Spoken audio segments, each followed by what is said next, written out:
Di dalam visi misi Anda itu ada rayaan I-Core 45, efisiensi akan meningkat. Nah, Pak, kalau itu bisa dicapai seperti di tahun 89-91, maka pertumbuhan ekonomi kita ini bisa mencapai 7% loh. Kenapa di dalam visi misi Anda tingkat pertumbuhan yang ditargetkan hanya 5 sampai 65. Kok tidak berani 7? Kalau 4 apalagi sampai 5, seharusnya berani sampai 7. Kalau membuat target pertumbuhan bisa saja 7-8% bisa saja. Tetapi yang ingin kita wujudkan adalah pertumbuhan yang berkualitas dan inklusif. Target 5,5 sampai 6% itu dengan kalkulasi agar kalau kita tidak terlampau realistis, kita khawatir ujung-ujungnya utang luar negeri lagi. Utang luar negeri yang terlampau banyak ini mengakibatkan beban bukan hanya pemerintahan hari ini, tetapi juga anak turun kita akan mengalami banyak beban utang yang panjang. Yaitu tingginya tanggungan bunga-bunga yang harus, terutama kalau utang G2G, yang menjadi beban berat bagi APBN kita hari ini dan di masa-masa yang akan datang. Kami, Ganjar Mahfud, itu mentargetkan pertumbuhan ekonomi kita itu 7%. Kemudian yang ditemukan oleh ICW sejak tahun 2014 yang sudah inkrah korupsi itu berapa? 233,7 triliun. Nah ini kalau kita pangkas melalui penegakan hukum yang benar, ini bisa mencapai 7. Tapi Anda menyimpang dari rumus yang selama ini terjadi. Kalau Anda berani dengan I-Core 4 saja, Anda pasti bisa 7%. Bukan hanya pemberantasan korupsi yang membawa pemasukan bagi APBN kita, menjaga kebocoran APBN kita, tetapi juga pendapatan negara bukan pajak yang juga menjadi bagian dari andalan. Akan tetapi kita juga harus realistis bahwa 7% itu bisa jadi cuma omong kosong. Sehingga saya khawatir kalau target 7% itu dipaksakan, ujungnya bukan pertumbuhan yang sehat tetapi pertumbuhan semu yang keropos.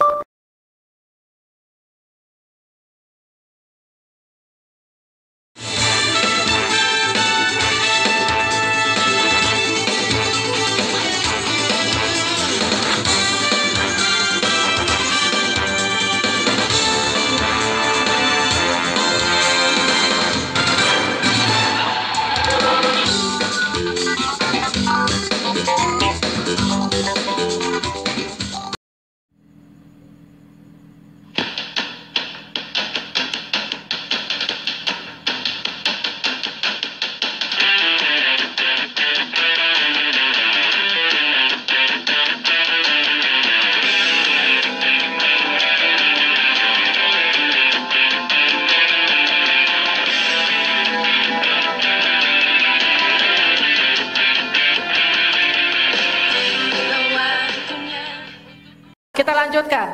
Kalau tadi kita sudah melihat bagaimana calon wakil presiden nomor urut 2 berhadapan dengan calon wakil presiden nomor urut 3, kini adalah kesempatan untuk calon wakil presiden nomor urut 3 berhadapan dengan calon wakil presiden nomor urut 1.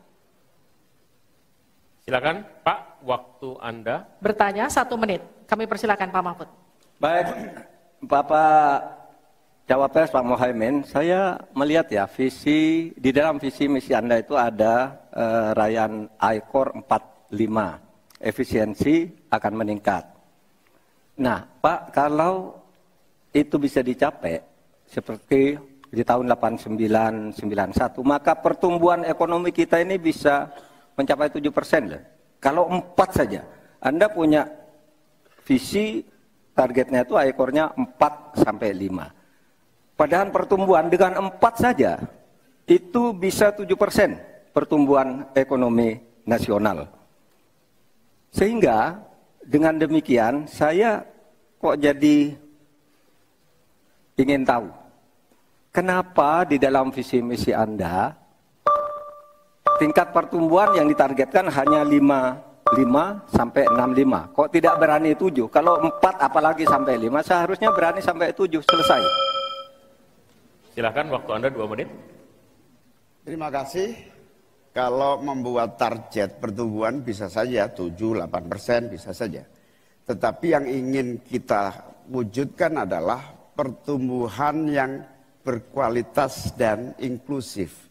Di mana setiap pertumbuhan itu memiliki apa yang disebut sebagai dampak langsung di dalam penyerapan tenaga kerja, di dalam peningkatan pendapatan masyarakat, di dalam satu percepatan pemerataan pembangunan. Target 5,5 sampai 6% itu dengan kalkulasi agar kalau kita tidak terlampau realistis, kita khawatir ujung-ujungnya utang luar negeri lagi. Utang luar negeri yang terlampau banyak ini mengakibatkan beban bukan hanya pemerintahan hari ini, tetapi juga anak turun kita akan mengalami banyak beban utang yang panjang. Salah satunya adalah bagaimana agar APBN kita sehat. Sekarang saja presentasi 3.000 triliun APBN aja untuk membayar utangnya cukup tinggi. Sehingga mengurangi tidak kurang dari 20% APBN kita untuk membayar utang luar negeri. Sehingga target yang berjumlah 5,5% sampai 6,5% itu realistis yang akan tidak membebani bagi proses pembangunan kita di masa yang akan datang. Di sisi yang lain kita pasti tahu bahwa salah satu syarat-syarat pertumbuhan yang bisa sehat itu adalah apabila investasi yang masuk juga tidak menjadi beban baru bagi pembangunan nasional kita. Apa beban baru itu? Yaitu tingginya tanggungan bunga-bunga yang harus, terutama kalau utang G2G, yang menjadi beban berat bagi APBN kita hari ini dan di masa-masa yang akan datang. Cukup Bapak?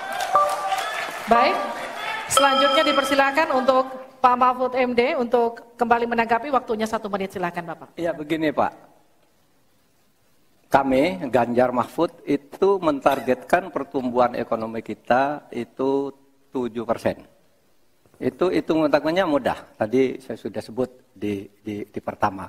Betapa saya menyelamatkan korupsi yang diurus kantor langsung saya aja 677 triliun. Itu kalau dibagi ke UMKM, itu luar biasa. Kemudian yang ditemukan oleh ICW sejak tahun 2014 yang sudah inkrah korupsi itu berapa? 233,7 triliun. Nah ini kalau kita pangkas melalui penegakan hukum yang benar, ini bisa mencapai 7. Tapi Anda menyimpang dari rumus yang selama ini terjadi. Kalau Anda berani dengan ekor 4 saja, Anda pasti bisa 7%. Pasti bisa 7%, apalagi 4 sampai 5.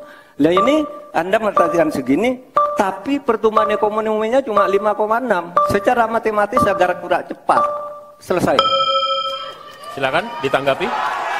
Harap tenang. Ditanggapi Ya, Pak Muhaimin. Tentu saya sangat setuju. Bukan hanya pemberantasan korupsi yang membawa pemasukan bagi APBN kita, menjaga kebocoran APBN kita, tetapi juga pendapatan negara bukan pajak yang juga menjadi bagian dari andalan. Akan tetapi kita juga harus realistis bahwa 7% itu bisa jadi cuma omong kosong, di mana kenyataannya setelah APBN kita jalan sampai hari ini aja 5% yang diterapkan oleh pemerintah hari ini juga masih mengalami banyak kontraksi. Dalam arti utang luar negeri masih menjadi andalan utama. Sekaligus kita juga menyaksikan bagaimana 5% itu realnya di lapangan tidak sampai 5%. Sehingga saya khawatir kalau target 7% itu dipaksakan, ujungnya bukan pertumbuhan yang sehat, tetapi pertumbuhan semu yang keropos. Baik. Tenang, kita lanjutkan. Ya, interaksi antara 3 dan 1 sudah selesai.